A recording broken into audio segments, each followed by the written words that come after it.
এত বেলা হয় ভাবি জান পান্তা নাই খেতে রে। বাড়ির পাশে বেতেরাড়া হাল জুড়েছে ছোট্ট দেউরা রে।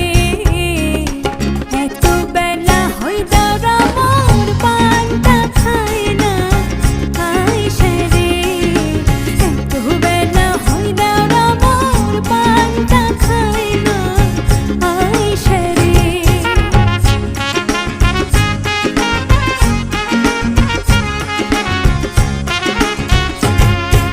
পান্তার বাটি হাতে লইয়ে চলছে ভাবি ওই না পন্থে রে। চলিতে তার ধাপ উঠে না ওই